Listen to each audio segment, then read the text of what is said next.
You're fulfilling your true purpose if you commit your life to the highest advantage of others. I wrote Rich Dad, Poor Dad because I'm serving a mission to serve my fellow human beings. Because the school system will never teach you about money. They teach people to be poor. Poor people say, I can't afford it, I can't do that, I don't have time, because it's an escape. The reason they're poor is they haven't failed. It's that fear mentality. You play it safe and you don't introduce new risks into your life. We've got to change what we teach our kids. Introduce a real different mindset. How can I afford it? How can I do that? A question opens the mind, a statement closes the mind. One of the greatest ways to acquire great wealth is playing Monopoly in real life. So my game financially is business, number one. Second is real estate. And that's why I pay no taxes. My success comes from spirituality, not finance. Every time I failed, it was like, okay, what have I learned? I grow from it. But we have a mission to do. You do not belong to you. You belong to the universe. What does God want done that I might be able to lend a hand at doing? I don't think God likes people being poor.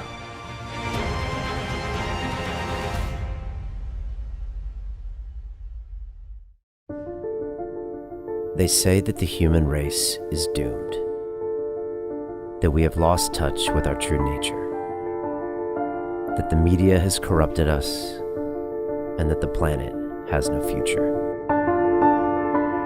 I disagree. I believe that humanity is full of hope, and that our salvation lies within each one of us. My name is Brian Rose, and my job is to listen, the oldest method of learning known to man. Each week I seek out individuals that are changing the world, people who are living and thinking in a different way. Their stories will challenge your beliefs, make you question your choices, and perhaps inspire you to change. I never planned on doing any of this, but now I can't stop. Join me on this mission and make humanity something we can all be proud of. I am super excited to share this conversation with Robert Kiyosaki. I first had the chance to speak with him over 5 years ago, before we had any of this studio. And now I got to go to Phoenix, Arizona to speak with this legend. He's the author of Rich Dad, Poor Dad, which is the #1 selling personal finance book of all time, over 30 million copies. And Robert has been there and done that. He started companies, built real estate empires, and taught people how to have a rich mentality. And that's the thing about Robert. He had 2 dads when he was a kid. One was his natural dad, one was his best friend's dad, and one had a poor mentality and one had a rich mentality. A poor person says, how can I afford that? The rich person actually goes out and says, what can I do to make this a great investment? And so that's what I love about Robert. He always looks at things in a great perspective. We had a great talk about his career, his wife, his time in Vietnam, and what it's like to really understand business today, and I know you're going to love it. But what I was really excited to do was help him launch America's first weekly cash flow summit. And this is a brand new way of making money. As a former Wall Street banker, I was super excited to share this type of investment strategy with the public for the very first time. You see, this is something we used to do in the banking industry all the time. And of course, as host of the event, I was able to secure exclusive rights to offer you a space to the summit. But this will not be available for very long. So if you want to see what I was doing with Robert in Arizona, click on the link below or go to londonreal.tv/cashflow and secure your spot. And I will see you on the inside for the summit.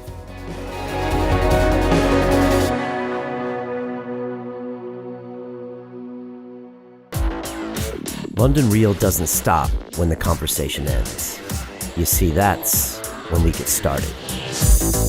Because everything begins with a thought, and then comes the action.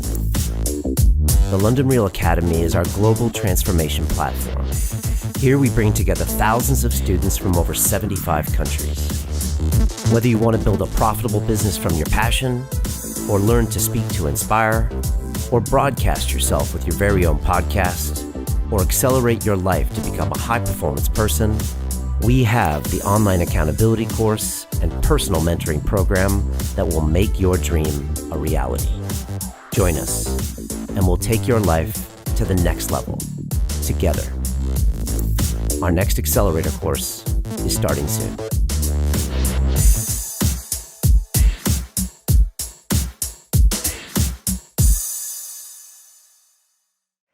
This is London Real. I am Brian Rose. My guest today is Robert Kiyosaki, the entrepreneur, educator, and investor, best known as the author of Rich Dad, Poor Dad, the #1 personal finance book of all time. You've challenged and changed the way tens of millions of people around the world think about money, and you become a passionate and outspoken advocate for financial education. I'm here on location with you in Scottsdale, Arizona. Robert, welcome back to London Real. Well, thank you. I enjoyed our last interview. Yeah, it was fantastic. It's been a great day here, and yesterday as well, spending time with you. Yesterday was one of the highlights of my life, so it was fantastic. Well, it was you and me and Jim Rickards. And why was that the highlight of your life? What was happening that day that made you feel that way? Well, you ever seen a kid, like they're playing football or baseball, whatever the sport is, and they go onto the field and they meet their hero. They'd be like meeting David Beckham or somebody like that. Well, to me, Jim Rickards and Naomi Prince and a lot of the people I run around with now were my heroes. I mean, they were the guys on the field. And I said, God, they're so smart. They're insiders into this world. And so to actually be sitting next to Jim and working on projects together, and I'm going, why am I here? So that would be like, David Beckham and I playing soccer together. I mean, it's not supposed to be possible, So hanging out with Jim Rickards and Naomi and you, and it's like it's not supposed to be. It's impossible. But dreams do come true. Because you always thought you were the outsider, and now you're hanging out with the quote-unquote insiders, and Correct. You're agreeing on everything with them. Correct. And a lot of people get financial advice from outsiders. If maybe a financial planner, a stockbroker, a real estate broker, but they're not on the inside of the deal. And one of the reasons I like being an entrepreneur and being a real estate guy is I'm always trading from the inside. I know the deal. I'm part of the deal. I am the deal, But the average person who buys like stocks, bonds, mutual funds, ETFs, and saves money, they're outsiders. They have no idea what's going on between them and the real world of insight. So Jim Rickards and Naomi Prince, they were with, Jim was with the CIA, long-term capital management, the Pentagon, and they're the inside on what's going on with money. Naomi Prince was with Solomon and Lehman Brothers and Goldman Sachs. They're insiders. And I was this little guy on the outside trying to figure out, what are those guys doing?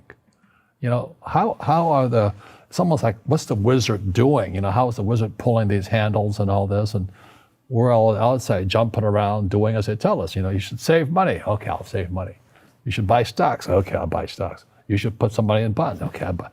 And I said, there's a wizard in there. I want to know who that wizard is. And so Jim and these guys are as close to the wizard as I could get. How does a 9-year-old kid in Hawaii, a poor kid, get to this point? Yeah. Well, I wasn't poor by most people's standards, but I came from a family with a poor attitude, if you know what I mean. Because rich, poor, middle class, poverty starts with a fundamental attitude. So I was in Hawaii, I was 9 years old. My father was the head of education, PhD. Very smart man, good guy. And for some reason, we moved across town and I went to a school with rich kids. So this is a little town called Hilo, Hawaii. It's not on the map anywhere, but it is. It's a sugar plantation town. So when I was 9 years old, I moved to this rich kids school. And suddenly I realized I was poor because it's relative, as Einstein, it's all relative. And my classmates were mostly white guys. And I was one of the few Asians in the class. And these guys, their fathers owned the banks, they owned the plantations, they owned the car dealerships, they owned the meat packing company, they owned the ranches. And I'm going, how come my dad doesn't own that? So I remember raising my hand when I was 9 years old, talking to my fourth grade teacher, and I said, when am I going to learn about money? And she was this woman who should have retired 50 years earlier. She was so sick and tired of kids by this time. She says, the love of money is the root of all evil. And I said, what am I, in Sunday school? And I was this punky little 9-year-old kid. And she says, we don't teach money at school. I said, why not? And she couldn't answer me. And she got very flustered. She said, sit down, take your seat. And then I got curious. I said, why don't we learn about money? She says, go ask your father. He's my boss. So my father was the head of education, PhD, all that stuff. I go home and ask him, I said, why don't we learn about money in school? And he looked at me and says, because the government doesn't let us teach that subject. The government tells us what we can teach and what we can't teach. And I thought that was strange. And I said, but aren't we going to school to learn about money? He says, no, your job is to get a job. I said, but you get a job to earn money. He goes, no, you're supposed to just get a job. And I went, no. Isn't the purpose of a job to earn money? He goes, you're correct. I said, so why don't I just learn about money? I can skip the job part, And he got flustered and he said, look, and my father was, for Japanese, very tall, 6'4", and imposing man, good guy. But he says, if you want to learn about money, why don't you ask your best friend's father about money? And I said, why? That's Mike. So why ask him? He says, because Mike's father is an entrepreneur. And I said, what are you? He says, I'm an employee. I'm a government employee. I went, oh, what's the difference? He says, the difference is an entrepreneur must know about money, or they're no longer entrepreneurs. And he says an employee doesn't have to know anything about money because the government will take care of them, the company will take care of them. So I'm all confused. But I took my dad's advice and I trundled over to Mike's father's office and knocked on his door and I said, hey, I'm here, 9 years old. Teach me about money. He says, beat it, kid, But that's where the story of Rich Dad, Poor Dad started. And finally, through persistence, my rich dad started teaching me about money on one condition. And that condition was he would never pay me. He says, the moment I pay you, you think like an employee. He says, that's the trap. Entrepreneurs work for free. And now I'm 9 years old, my head's going cracking in half. He says, you never want a paycheck. You understand that, kid? I said, okay, I got it. And he says, well, how do I make money? He says, that's what entrepreneurs figure out. It's a cat, which comes first, a cat or the cat chasing its tail. And I said, so how do I learn about money? So he would just break out a Monopoly game board. So I would work for free. I'd pick up cigarette butts, and he had hotels and restaurants, and I would clean and do menial tasks. And as I got older, I started getting into office work and marketing and accounting, and I was an apprentice basically, but I always worked for free. And he would teach me about money, but the way he taught me about money was playing Monopoly. And finally one day I got upset. I said, well, when are you going to teach me about money? He says, what do you think we're doing? We're playing Monopoly. He goes, no. What do you think we're doing? We're playing Monopoly. He says, what do you think we're doing? So I don't know. I'm teaching you about money. And then that's when, you have one green house. He says, there's many formulas for great success in money. There's thousands of them. But one of the best ones found on the game of Monopoly. It still is today. 4 green houses, 1 red hotel. I said, what? He says, one of the greatest ways to acquire great wealth is playing Monopoly in real life. 4 green houses, 1 red hotel. Well, is that all there is? He goes, that's it. And he says, what do you think I'm doing? And I went, I don't know. So then he took me out and he showed me his greenhouses. And 10 years later, when I was 19, I was now in school in New York, and I come back to Hawaii, and Rich Dad had bought the biggest piece of land smack dab in the middle of Waikiki Beach. And when you go to Waikiki Beach today, you'll see the Hyatt Regency Hotel. That was his hotel. Just like the game of Monopoly. Just like the game of Monopoly. acquired assets and they became bigger assets. He just kept what's called an assemblage, because that property wasn't that big at the time. So he had to buy out all the small guys.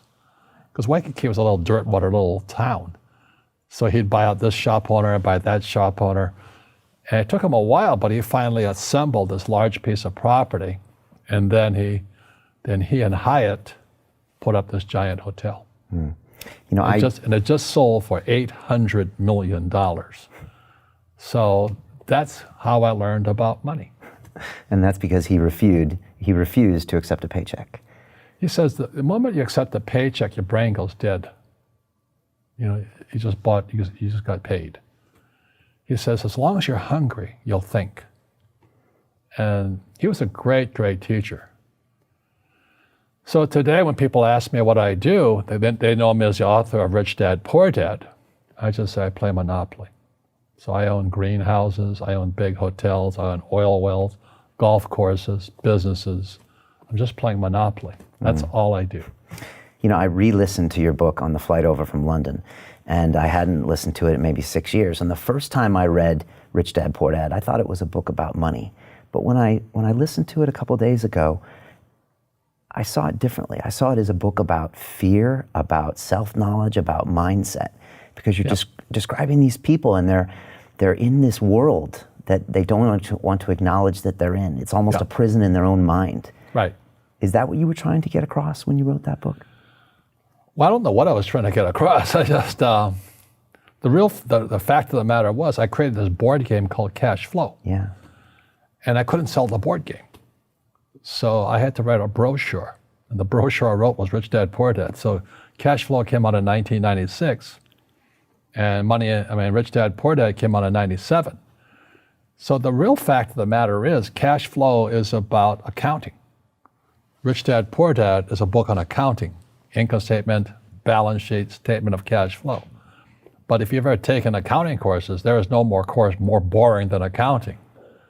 So to have Rich Dad, Poor Dad be a book on accounting and be the #1 personal finance book of all times, that says something. And it sold the cash flow game. And today there's thousands of cash flow clubs all over the world. And the mission statement was people teaching people. You can bypass that school system because the school system will never teach you about money. The school system was designed to teach you to be an employee, which is important, or a doctor or a lawyer, a specialist, but never about money. So once I got old enough and I had already retired and I was rich and I was fairly well off, it was kind of a social conscience. I said, I have to share what I know. So that's why, and it took till 1996 for the cash flow board game to come out, because I could see this crash coming, which came out in 1998. And then Rich Dad, Poor Dad came in 97.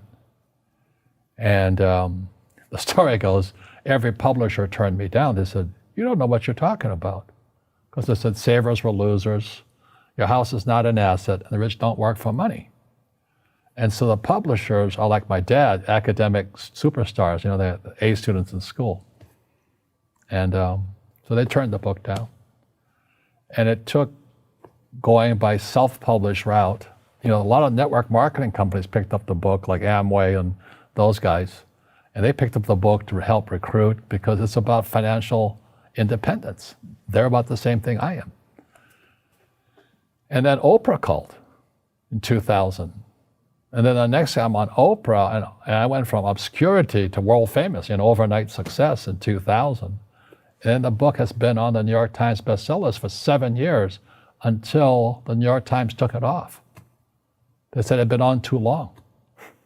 But as you know, I mean, most people in publishing or journalism, they're on the other side of the coin of capitalism, you know.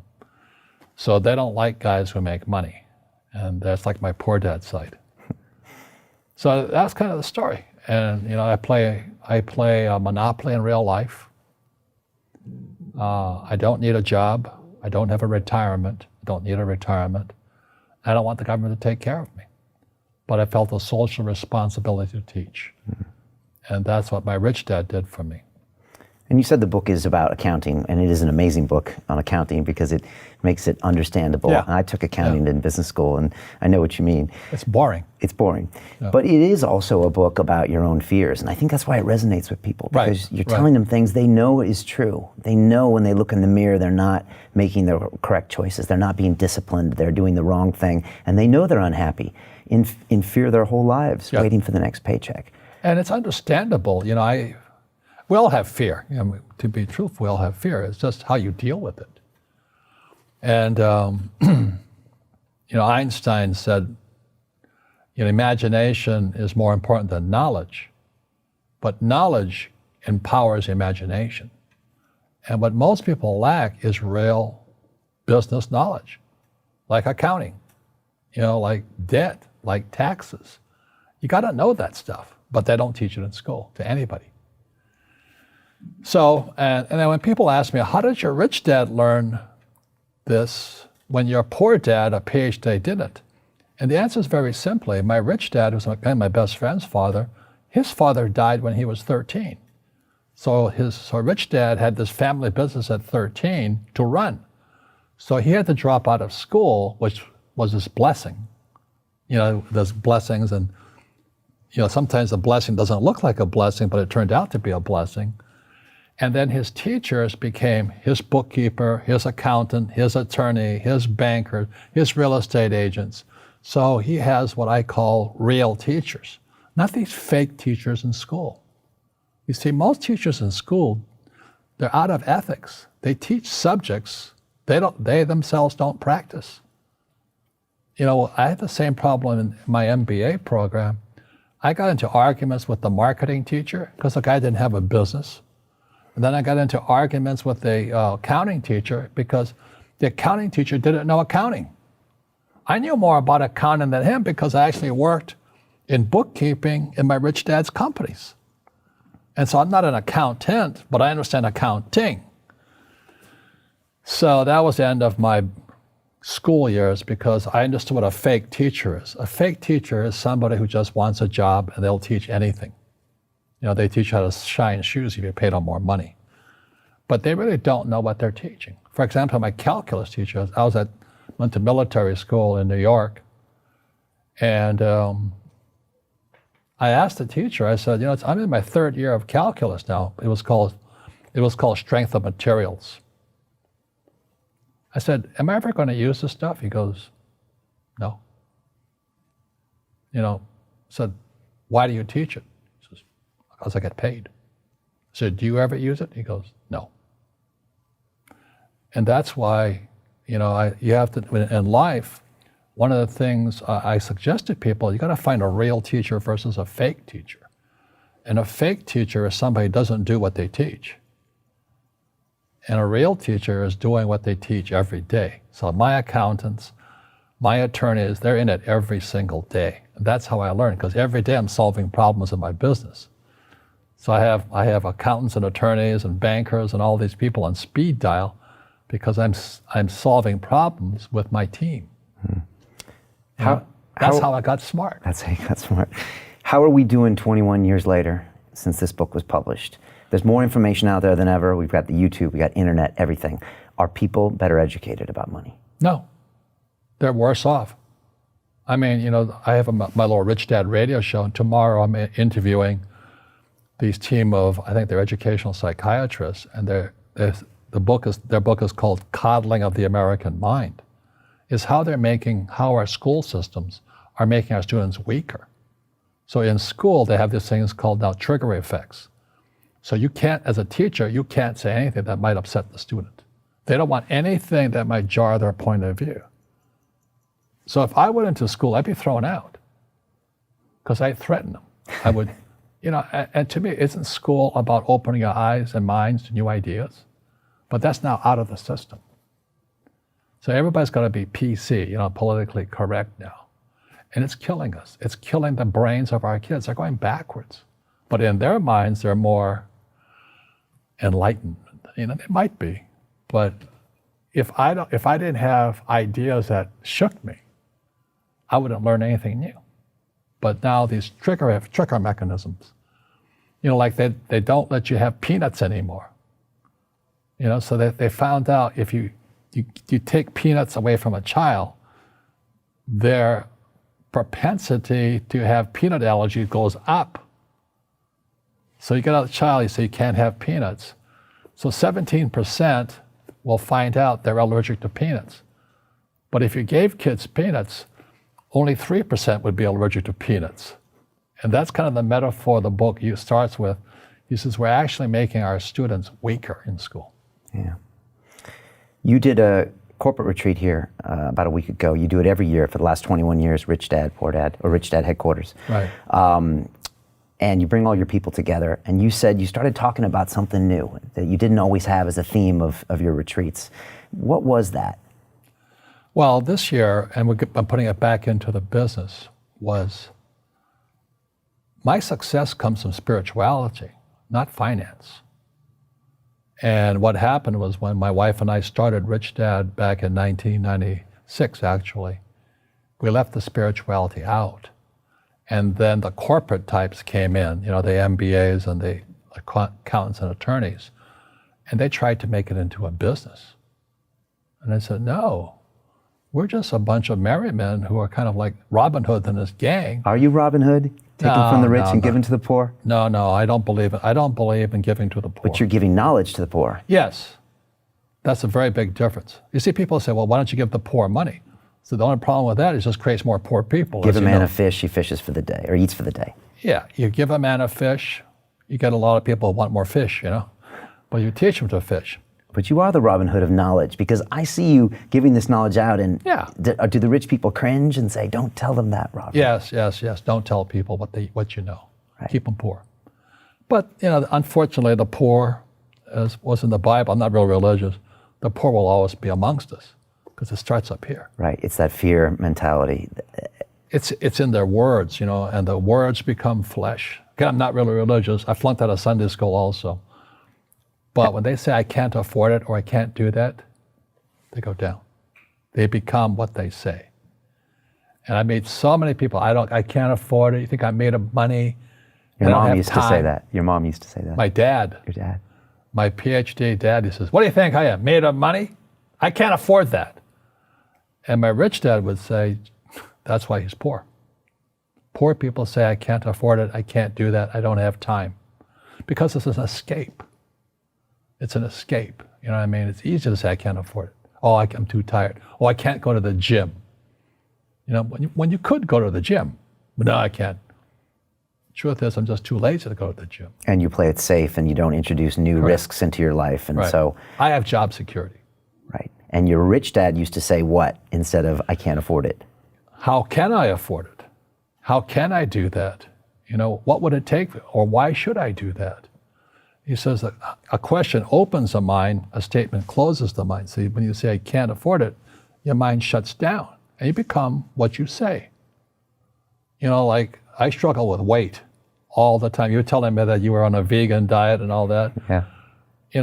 I go on a vegan diet 3 times a year. It's one of the most miserable things in the whole world, but I have the discipline to do it for 21 days. And then I'm back to pigging out again, But the thing is that we become creatures of our own habits. And until we break the habit, we don't change. So I have my retreats twice a year, 3 days. People come from all over the world and we study together. And this time we went back to spirituality. Spirituality, most people they can't believe what they're hearing from Robert Kiyosaki, that Rich Dad, Poor Dad was originally about spirituality because they think it's all about the money. It's not. Yeah. People say, well, money is not that important to me.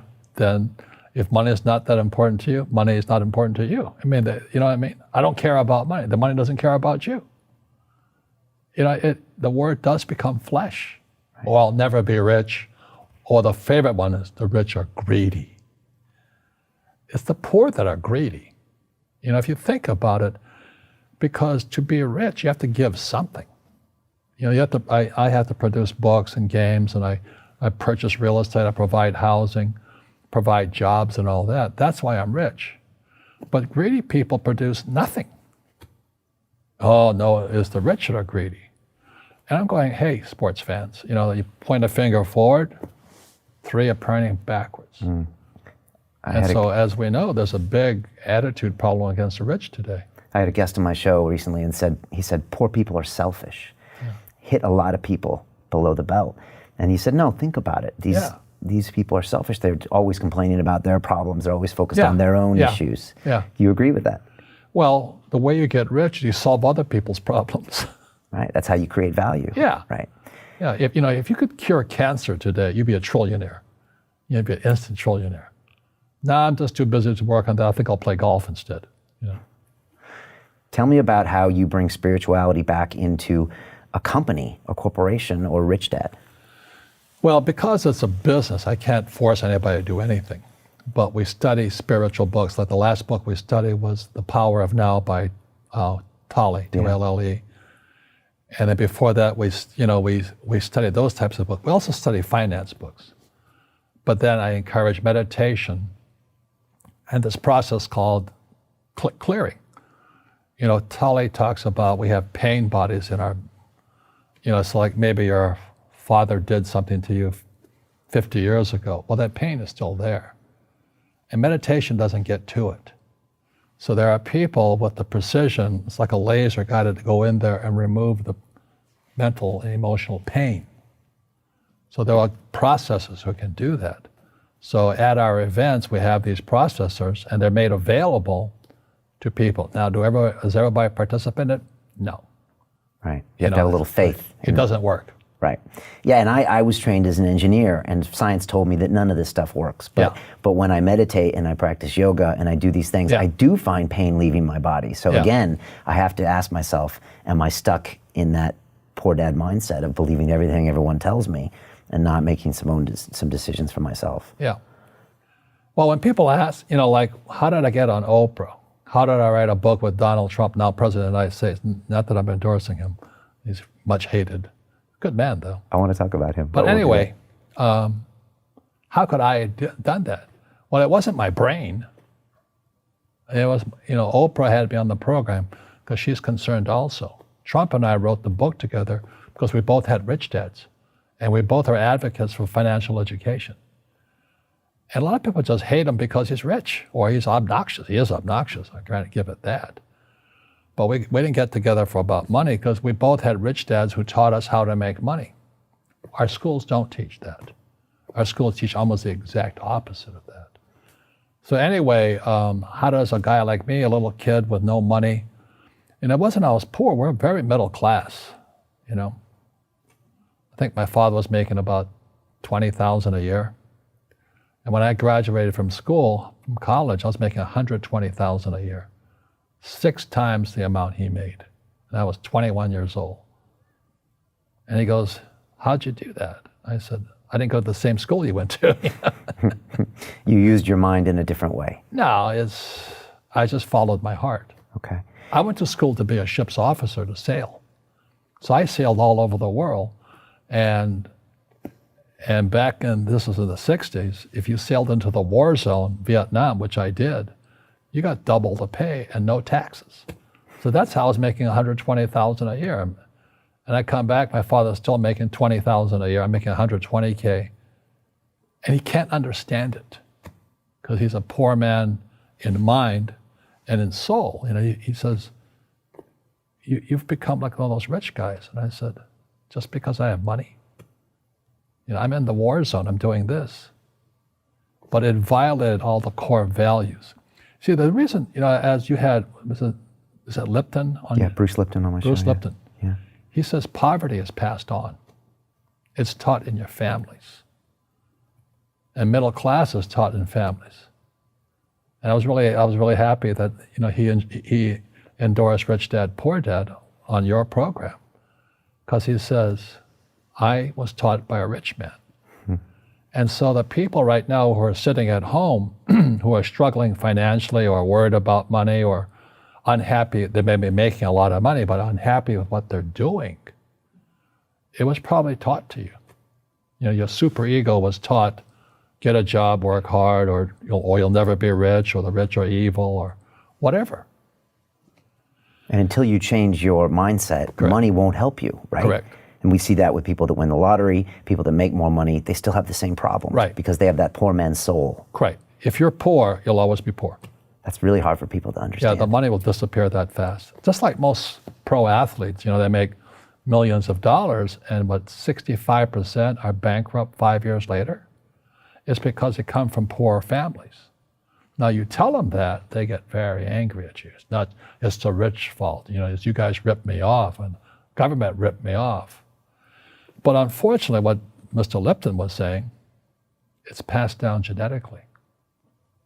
That's the frightening thing. So what Mr. Lipton was saying, what Trump and I are saying, and what Jim Rickards and Nomi Prince and all, we're saying we got to change what we teach our kids. Right. Try to change that soul, that DNA, and introduce a real different mindset. Yeah. Well, they've got to teach them, as Einstein said, imagination is more important than knowledge. Yeah, but you got to have the basic knowledge of taxes, debt, financial statements, and all that. If you don't want to learn it, I can't help you. So my poor dad never wanted to learn what my rich dad was teaching me. Right. You wrote books with Trump because you both were passionate about teaching this knowledge. You both had rich dads that opened your minds up to possibilities. And again, it's almost like an investor's mentality. How can I afford this? You're thinking about everything in life as an investment, invested of time, of money. It's an amazing mindset to have. What was that process, writing books with Donald Trump? Not one book, but 2 books. Right. And what did you learn from him as a man before he even became president? Well, there's no 2 Donald Trumps. What I mean by that is what you see on TV is what he is. He will not BS you. You know how a lot of politicians have 2 sides? Trump has one side, and it's the one that's president at that moment. So the thing I appreciated about him, I always knew where I stood. I didn't have to guess. He'd tell you up front. Right. Jim Rickards yesterday, he said, I know that guy. He's a kid that grew up in Queens. Yeah. He's a tough guy. Yeah. Very tough. And Queens was not too far from where I went to school in New York. Okay. And those guys are tough. You're tough too. Yeah. We grew up tough, But to a lot of people, that's offensive. That's a new thing about in school, triggering. You can't offend me in any way. Can't scare me. Don't give me peanuts. Okay. And we're getting weaker and weaker and weaker, in my opinion. Yeah, I hear this from a lot of men in your generation, you and Trump, and say the political correctness is killing us. Yeah. It's killing us. Yeah. When I was a kid, we teased each other all the time and all that. You can't say anything anymore. Right. You can't tease anybody because they'll sue you. I'm afraid, in my position, I'm never alone with a woman by myself because I can get sued that fast. Does that make sense to you? Yeah. And I don't fool around at all. I love my wife, been married 33 years. But today, you can get accused of anything. You're guilty. Right. It's something sick in our society. Will this change in the next 50 years? It has to, right? Well, one of my best teachers was R. Buckminster Fuller. He created the geodesic dome and all that. Yeah. And he was kind of the guy that straightened me out spiritually.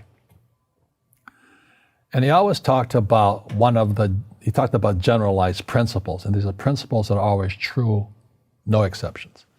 So if you drop a stone on the water, the ripple always goes out this way. It's called precession. He says there's no exception. You can't drop a stone in the water and there's no ripple. It's always a ripple. So no matter what we do, we're always creating ripples. So it's called precession. Ephemeralization is our ability to do more with less. So you look at our cell phone now, it has more horsepower than the Sperry computer 50 years ago. That's doing more with less. So humans are getting more and more powerful. We have more power to us. Unfortunately, we're not evolved as human beings. It's horrifying. We're more antagonistic, more antisocial. Social media is antisocial. I don't even get on the thing personally. I'm very controlled at what we say, not like Trump, but because it's so antisocial today. People are so antagonistic.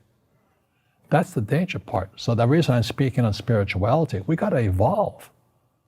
It means meditation, it means yoga, it means praying, it means going to church, whatever it takes. But you got to get back to calm and peace and meditation. What do you make of all this fighting that's going on? You know, I don't live in America anymore, but everyone tells me it's hard. It's hard. horrible. It's hard going to a dinner party because arguments break out. Fight. There's fights everywhere. We're Right. fighting with each other. We're fighting with the environment. Right. How does this play out, and how do you view that? Well, that's what I was getting at. So Fuller talked about the generalized principles. One generalized principle is emergence through emergency. So when you look at the word emergency, the base word is emerge. And what Fuller says, the only way humans evolve is via emergency, Crisis. crisis, and a big one's coming.